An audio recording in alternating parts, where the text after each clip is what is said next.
учир нь олдондоо л гэж би бодож байгаа. Манайх бол яг ерөнхий үзүүлэлтүүдээр бол нэг тийм аймаар хоцрогдсон, аймаар ингээд хүнд хямрцсан орн биш. 10,000 хүнд ногддог ороороо 10,000 хүнд ногддог эмчийн тоогоор бол манайх бол харьцангуй бас дээгүүр байдаг. Энэ бол одоо яг өнөө өдөр бий болсон асуудал биш. Угаасаа хуучин социализмын үеэс хавуулаад манайх эрүүл мэндийн салбартаа, боловсролын салбартаа их анхаарал хандуулдаг байсан учраас манай аав эмч хүн дандаа ярьдаг байсан. Одоо миний баг байхад энэхээрээ одоо хамгийн гол нь 10,000 хүнд ногддог эмчийн тоо, 10,000 хүнд ногддог орны тоогоор бол манайх одоо ийм зорилт төвшүүлээд ажиллаж байгаамаа гэж хэлж ярьж ирсэн би санаж байгаа. Тэр утгаар нь аваад үзэх бол манайх нэг хайхтар хоцрогдсон орн биш. Тэгэхээр энэ бол хоцрогдол биш юм байна. Энэ бол харин ч одоо гайгүй юм байна. Тэгвэл яагаад тэр орон дээр зарим газараа бол орн ингээд сул байдаг, зарим газараа орн ингээд ерөөс хөрөлцөхгүй юм бэ?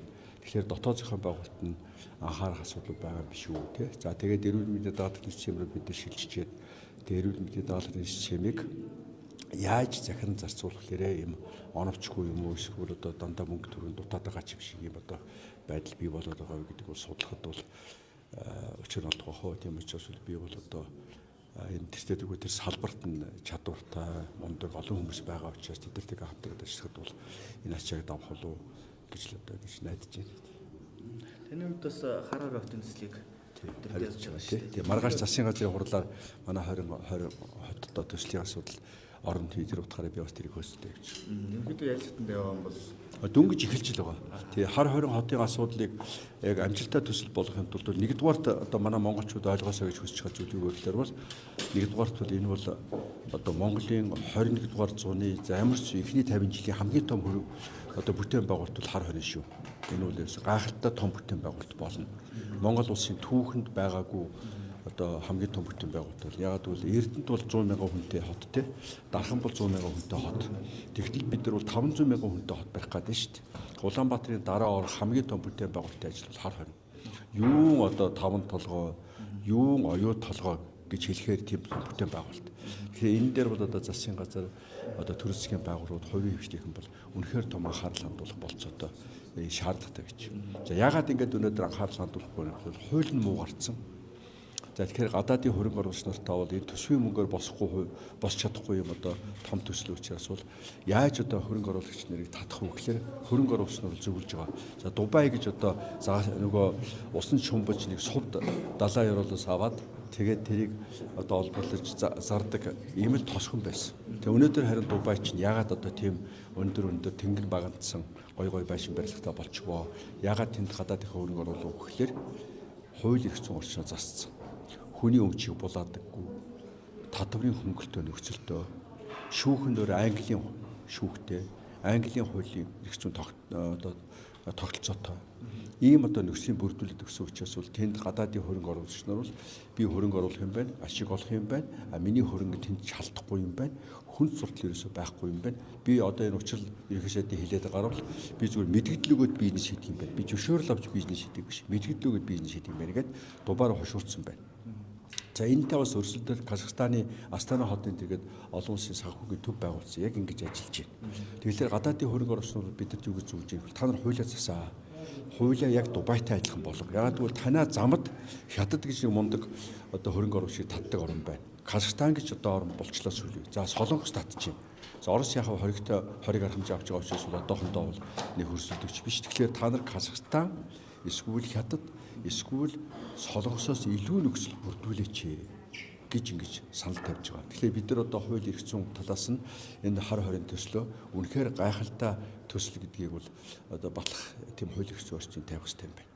За хоёрдугаарт бол бид энэ хар 20 хотоо босгох ажлыг бол том бизнесийн төсөл гэж бодохгүй бол зөвхөн нэг захиргааны байгууллага ажиллаж байгаа маягаар нэг хэдэн хүн сурталтай хүмүүсийг ажил томилчоо тэдэд нь цалингаа аваад тэгээд нэг гадаадын хөрөнгө оруулагч ирэхлээр бол би завгүй байна чи хүлээж би зөвшөөрөл өгөөгүй шүү чи яах гээд байгаа юм биш ийм маягаар ажиллах юм бол ерөөсөө юм хийж бүтэхгүй юм байна. Тийм учраас хоёр дахь санаа бол ерөөсөө энэ бол цэвэр бизнесийн төсөл учраас бизнесийн бүтцээр энэ ажлыг хэрэгжүүлэх ёстой гэж ингэж бодож байгаа. За гуравдугаарт бол энэ бол бүр зарчмын хувьд бол Улаанбаатар хот бол импорттой тогтдог хот. Гадаадаас юм авчил амьдрдаг хот. Тэгвэл бид нар бол одоо хөгжлийн дараачин шатаа эхлүүлэх хэрэгтэй. Экспортын эдийн засгийг хөгжүүлж гадаад руу зах зээл дээр өрсөлдөх чадвартай бараа бүтээгдэхүүн үйлчлэгээ гаргадаг хот болох ёстой. Тэгээ дэлхийн тулд бол одоо шин технологи, нөгөө цахим хөгжил. За тэгээд одоо мэдээллийн технологи. За одоо чип чадвал одоо хийн. Чадвал одоо өөр одоо ямар бүтээгдэхүүн байдгийг орчин үед тий. Энэ бүтээгдэхүүнийг гаргаж хятадын зах зээл дээр өрсөлдөх чадвартай, солонгосын зах зээл дээр өрсөлдөх чадвартай ийм ажлыг хийх юм. Тэгэхээр энэ бол бас тодорхой цаг хугацаа хэрэгтэй. Ийм сайхан чадвартай залуучууд энэ байна. Тэгэхээр тэр Монголынхаа чадвартай залуучуудыг гадаадын бас чадвартай хүмүүстэй хамтраад тэнд орон сууцыг хангаж өгөөд тэр хүмүүсийн дэнд нь авчираад тэр сургуулийг байгуулж өгөөд тэр оюутнуудаа бэлдээд ийм одоо 3 дахь том ажил хийх гэж. Тэгээ ийм ажлыг ингэж хийтэл дорхноо нүдийн нөхцөл 15 жил болох байлгүй.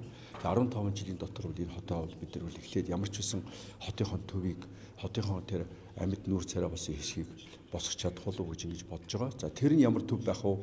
За сая миний ярьсан зүйл хоорондоо яаж уялдах вэ гэдэг дээр бол Хятадын, Индикийн, Казахстаны, Сауди Араби хойгийн одоо тэр хойгийн сайхан жишээнүүд байна. Тэд нар нэг хуучин хотоо яг хэвээр нь хатгалаад тэндээ аялал жуулчлалаа хөгжүүлдэг. Тэрийгэ тойроод гоё одоо ийм дэд бүтц бий болгоод, байшин барилга бий болгоод, их сургуулиудыг бий болгоод тэгээд ажиллаж байна. Тийм учраас бид одоо явж Сианыг судлах хэрэгтэй байна. Энтэгт очиж одоо янз янз тэр дээлигээс ахуулаад бус хотуудыг судлах хэрэгтэй байна. За Сауди Арабид Дерия гэж хот байна. Нём гэж хот байна. За Египет сая шинэ нийслэлээ барьчлаа. Энэ мэтэр бол дэлхийд бол одоо нийслэлээ барих, шинэ хот барих өрсөлдөөн болж байна. Энэ дунд бол бид одоо дэлхийн хамгийн шилдэг компаниудыг тийм ингээд тендер зарлахлаар нэг тийм шилдэг биш. Шилдэггүй чинь яг нэг хүүхд Монголыг бас жоохон тоохгүй байна. Монголыг сайн мэдэхгүй байна. Нөгөө тэртээ дөрвөө зах зээл сайтай учраас. Тийм учраас шилдэгүүдийг урихын тулд шилдэгүүдийг оруулахын тулд урих хэрэгтэй юм байна. Тендер зарлах маягаар биш. Шилдэггүй чинь нөгөө одоо тавчгал хөдөл жоохон бие тооцсон. Зүгээр одоо соёлтой хэлэх юм бол урилга хүлээдэг. Тий. Урих юм бол очдөг. Тим хэмжээд очиж л дээ. Тэгэхээр бид нар бол тэр шилдэгүүдийг урьж авчирж ажилуулахаас биш тендер зарлал ороод ир орж ирэхгүй бол хогч нь гэдэг нэг юм нэг дунд зэргийн нэг ханхын чимээг учир нь мэддэхгүй нэг өчигдөр байгуулагдсан компанитай ажиллахад бол энэ 2020 хот төсөл ус их хэрэгжилжтэй болчих гээд. Тэгэхээр бид нар шилдэгүүдийг авчрах хэрэгтэй байна. Санхүү эдийн засгийн, хөрөнгө оруулагчдын, хот байгуулалтын хамгийн шилдэгүүдийг дэлхийн 1 2 3 4 5 эсвэл тухайн орныхоо 1 2 3 4 5 гэсэн ийм л одоо компаниудаа ажиллаж ийж шинэ одоо 2020 нийслэл хот байна.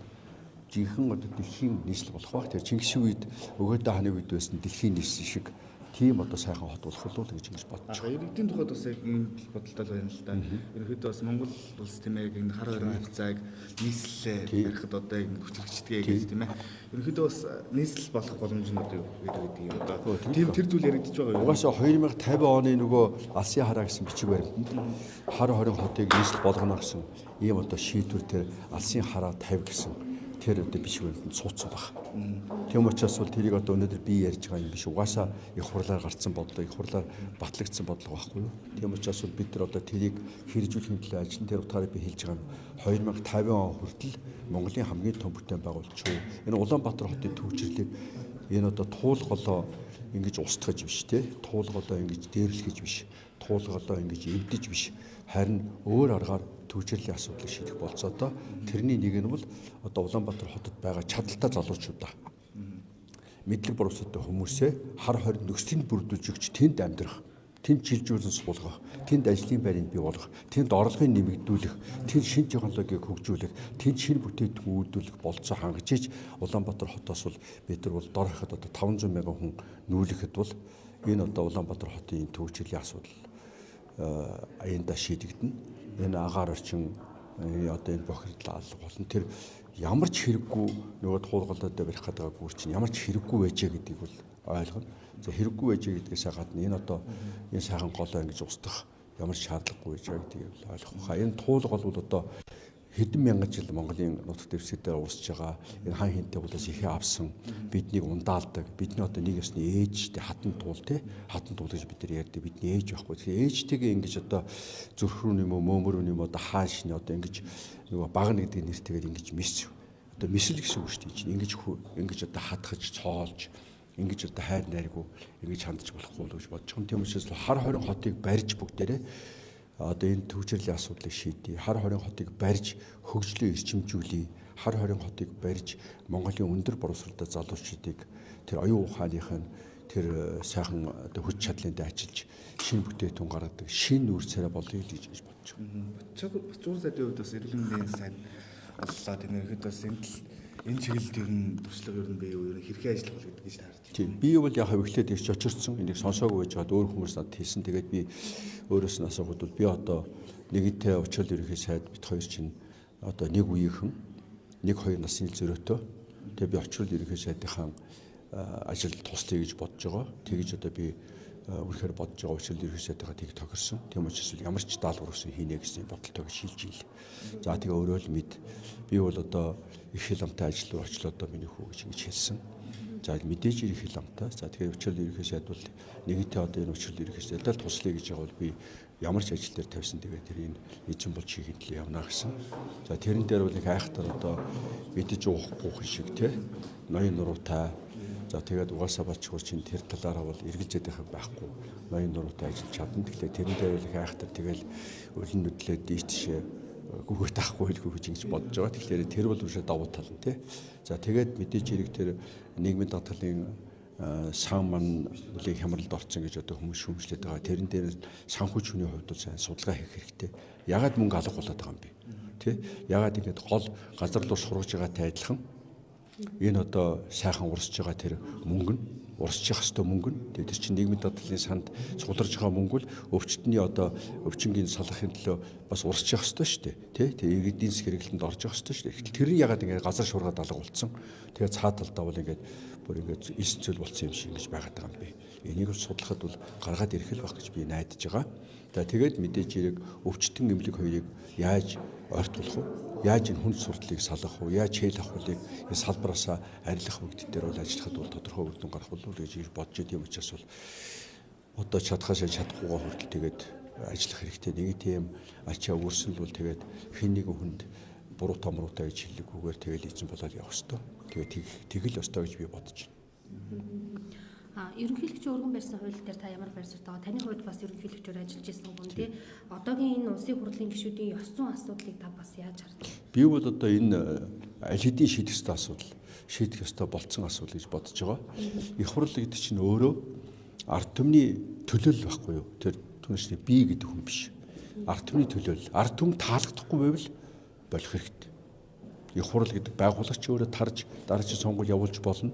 Эсвэл одоо үнэхээр ард түмэнд таалагдахгүй байгаа хүн өөрөө тэр ажлаа өгөөд дараагийн хүний өөрийн хооронд тэр сонгуул явуулах байдаг юм уу? Эсвэл намын жагсаалтаар бол дараагийн жагсан хүний оруулж ирэх маягаар энэ асуудлыг шийдэх болцоод бүртгэх ёстой. Угаасаа онол нь өөрөө ард түмний тааллаар заслах гэдэг онол байдаг байхгүй юу? Нөгөө төр засгийн бүрэн ирэх ард түмний мэдэл байна гэдэг чинь тий. Тэгэхээр ард түмэн өөрөө энэ эрхээ яаж хэрэгжүүлдэг вэ гэхээр төлөөллийн хүнээ сонгож хэрэгжүүлдэг. Хоёрдугаарт өөрөө шууд санал асуултанд одоо саналаа өгч хэрэгжүүлдэг гэсэн ийм одоо онол байгаа. Тэрний дагуу явах ёстой. Тэгэхээр тэр утгаараа энэний цаана байгаа зарчим бол ард түмэнд таалагдсан хүн, нам, эсвэл одоо эвсэл сонгогдож энэ төр засгийн бүрийг хэрэгжүүлэх ажилд бол төлөөлөл болж ажиллах ёстой. Ард түмний тааллаар шүү дээ. Ард түмэнд таалагдахгүй мөртлөө бүрийн эрэхтэй би юу ч хэрэгжсэн надад тийм ирэх байна. Ард түмэн одоо намайг сонгоцсон бол тэгэл дуусаа 4 жилийн турш бол би одоо ингээд дархлагдсан хүн гэж ингэж болохгүй. Ард түмэн өөрөө тэр хүнтэйгээ хижээч хариуцлага тооцох, хижээч буцаад татах ийм болцоод байх хэрэгтэй. Зүгээр яхав ерөнхийлөгчийн өргөн барьсан одоо асуудал бол цагаа олсон байна. Зөв гэж бодож байна. Зүгээр хэрэгжүүлэх дээрээ бол яхав их хурлын гишүүд бол янз янз санал ярьдаг. Гадаад дотоодын одоо энэ туршлагуудыг судлахад бол ард түмэн сонгох юм бол ард түмэн татдаг байх нь илүү болов гэж би гэж бодож байгаа. Тэгэхгүй нөгөө их хурл өөрөө их хурлын гишүүнийхээ асуудлыг шийднэ гэхлээр их хурл өөрийнхөө гишүүний асуудлыг шийдэж чадахгүй. Хүссэн хүсээгүй тэгэл хамгаална. Гэхдээ их хурл муу байгууллага гэдэг утгаараа биш. Тэгэн л дээ. Угаасаа нэг хамт олон болцсон юм чинь тэгэл тэрийг хамгаална. Тэгэл нэг тайлбар олно. Тэгэл одоо хүн сурталтанд асуудал шийдэхгүй удна, эрс хүрэхгүй удна ингээд янз янзын аргууд биш. Тэгэхээр асуудал шийдэхгүй удах баг. Тэгэхээр тэнийг асуудал ирлээ тэдэн мянган хүн гар үсгээ зуглууллаа тэгвэл их хурл тэрэн дээр ямар нэгэн байдлаар оролцохгүй болон болохгүй гэлгүйгээр шууд ард түмэнд нь За энийг та нар танай тойрогт одоо 30,000 хүнтэй тойрог байлаа гэж бодоход те 10,000 хүн 3-ыг л одоо гар үсгөө гэх юм бол их хурл шууд тэрэн дээр шийдвэр гаргаа. За тэгвэл буцаагаад тэр 10,000 хүний саналаар татахгүй. Гэхдээ танай тойрог руу энэ хүний асуудлыг явууллаа. Тэгээ танай тойргийн сонгогчдод одоо 30,000 хүнд хэллээ. За танай тойргийн сонгогчдын 30,000 хүнээс 10,000 гар үсгээс зурчжээ. Танай тойрог дээр санал хураалт явуулъя. Яг үнэхээр та нар одоо энэ хүнийг татъя гэж бодож байгаа бол тэгээд ердөө олгохоор шийд. Өөрөөр хэлбэл 30,000-ыг одоо ердөө олгох юм бол 15-аас 16,000 шүүг. Тэгээ 15-аас 16,000 хүн нь үгүй гэх юм бол энэ хүнийг татлаа. Тэгэхдээ 15-аас 16,000 хүн за тэр 10,000 бол одоо тэр намын энэ намын эсвэл ийм явуулгаар одоо тэр гар үс өгсөн байна. Бид энэ хүнийг хамгаална гэд тэгээд одоо 10,000 хүн нэг талдаа гараад 20,000 хүн нөгөө талдаа гараад энэ хүнийг хамгаална гэвэл тэгэл буцаад их хурлын гишүүнээр хэвээр үлдэх хэрэгтэй шүү дээ. Тэгэхдээ энэ их хурлын гишүүнтэй холбоотой ийм гомдлыг бол тэр 4 жилд нэг л удаа гаргаж болно нэг тойрог дээр. Тэгэхгүй нэгэл жил болгон нэг хүнийг ингээл агнаад араас нь тэгэл одоо хөөцөлтөл жил болгон тэр хүний нэг тойрог дээр одоо татах уугүй гэдэг асуудлыг шийдэх байх нь бол утгагүй. Тэгэхээр нэг удаа тэр тойрог дээр бол 4 жилийн хугацаанд нь тухайн гишүүнтэй холбоотой асуудаг бол ард түмнээр нь хагалуулдаг байх хэрэгтэй. Ард түмэнд тэр утгаараа нөгөө төр засгийн бүрийг чи ард түмний мэдлэл байдаг. Ард түмэн өөрөө хүнээ сонгодог, ард түмэн өөрөө хүнийг татдаг гэсэн энэ зарчим их зүгээр болов. Тэгэх юм бол ард түмнээс айдаг төрийн алба хагт гарч ирнэ. Одоо бол ард түмнээс айхгүй. Яг л их хурлын хамгаалалт байна гэж бодож байна. Эсвэл одоо би адилхан штэ бүгдээр энэ гэж ингэж барьдаж байна. Их хурлын гишүүн ард түмтэй адилхан биш шүү. Энгийн хүнтэй адилхан биш шүү. Их хурлын гишүүн болсон гэдэг чинь тэгвэл хараалыг хэлэхгүй байх ёстой гэсэн үг. Их хурлын гишүүн болсон гэдэг чинь жирийн хүнтэй адилхан ийм муухай ийм ярьдаг байж болохгүй. Яг нь жирийн хүн болцсныхаа дараа ярил л да. Их хурлын гишүүн байвал чи төвчээ. Ийм л одоо хууль үйлждэг байхгүй. Тэгэхээр манай их хурлын гишүүн тэрийг бас заримдаа ойлгохгүй. Тэгэхээр би яг л амьд хүн, би яг хүнтэй адилхан, би уурлах үед ийм муухай үг хэлдэг. Би одоо ингээд хэцүү байдал тохиолдолд ийм муухай үг хэлдэг. Хин ч гэсэн ийм үг хэлнэ штэ гэж ингэж барьж сууж болохгүй. Их хурлын гишүүн бол зарим ирэхээ хязгаарлуулсан хүн. Яг л ард түмний төлөө зүтгэхийн тулд бол тэр өөрийгөө засах ёстой. Одоо улсын хурл засгийн газар маш ингээд тогтургүй байна шүү дээ. Жилийн одоо 2 жилийн хугацааны дотор ингээд 3 засгийн газраас олчлоо. Сая ингээд улсын хурлын дараа асуудал дахиад яригдлаа. Тэгэхэд одоо юу гэдгийг Амрын Сулангийн тал за занштрын талч гэдэг юм уу тий ийм байдлаар улсын хурлын даргыг сонгох нь ер нь зөв юм уу? Нэг талаасаа уг нь улсын хурлын дарга гэдэг хүн чинь улсын хурлын гишүүдээ ингээд танхимаа хариуцж байгаа хүн учраас одоо заавал ингэж тэр юмний талаар томилох нь буруу юм болов гэж ингэж харагдав. Энэ бол одоо энэ төрийн тогтолцоотой холбоотой нэг л асуудал. Тэгэхээр манайхан одоо нэг л асуудал барьж авчаад тэгээд тэрийг хөөцдөд байх юм. Тийм учраас бол би бол одоо нэг асуудал битгий барьж аваач, цогцоор нь шийдээч гэсэн сал тавиад байгаа юм. Яг одоо нэг их хурлын гишүүнтэй, их хурлын даргатай холбоотой тэр Тэмүүжин гишүүний ярьж байгаа яг онлын хувьд бол зөвлөдөө. Тэгвэл ингэснээрээ энэ төрийн хямралыг, энэ төрийн тогтолцооны гажуудлыг засч чадахгүй. Нөгөө бүдгийн шашинд нэг тийм үлгэр, ягт үлгэр одоо нэг юм сурамжт үлгэр байдаг шүү дээ. За зааныг нүдийг боож байгаа хүмүүсээр зааны энэ тэндээс нь бариулж. Тэгээд нэг хүн чихэнд барихлаар чи хайруулаа тавхтай адилхан хавтхаа юм байна гэд. Нэг хүн хошууг нь барьчаад эн чинь том могоотой адилхан юм уу? Хөдлөөд байна шүү дээ. Яг л могоотой адилхан юм байна. Заан гэдэг чинь тэгвэл могоо юм болов уу? Заан гэдэг чи эсвэл одоо хайруулаа тав юм уу гэд. Нэг хүн хөлийн барьчаад эн чинь багаар байна шүү дээ. Гэт ингээд нөгөө зааныгаа хэлж чадахгүй. Гэхдээ яг одоо ингээд хөлийн барьсан хүн бол нэрэл багна. Нэр чихэнд барьсан хүн бол нэрэл халуун одоо хайруулын тав одоо хошуугийн юм сүлийн барьсан хүн нэрэл могоо баригдаад идэг. Тэгээ яг ингээд тухайн имийг барьсан хүнд нь бол зөв яриад байгаа юм шиг боловч яг ингээд том зургаараа заан гэдгээ харж чадахгүй байна. Тэгэхээр бид нар бол одоо энэ төрийнхөө тогтолцоог үнэхээр боловсронгуй болгох гэж байгаа зөвхөн их хурлын дараагийн асуудлыг биш.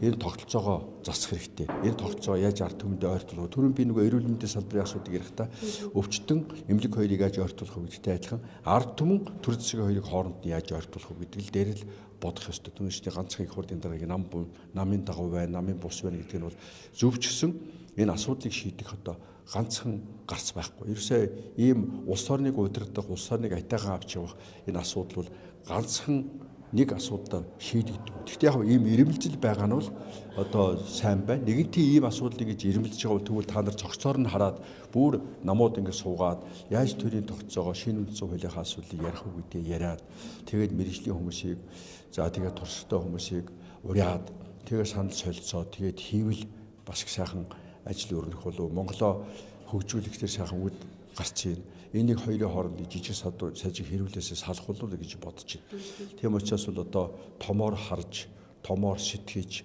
томоор засч, томоор хөдлөч гэж би их хуудыг гişүүдтэй мөн одоо энэ засгийн газартаа мөн одоо улс төрд идэвхтэй оролцож байгаа эсвэл одоо ажиллаж байгаа хүмүүст бол харж хэлэх байна да. За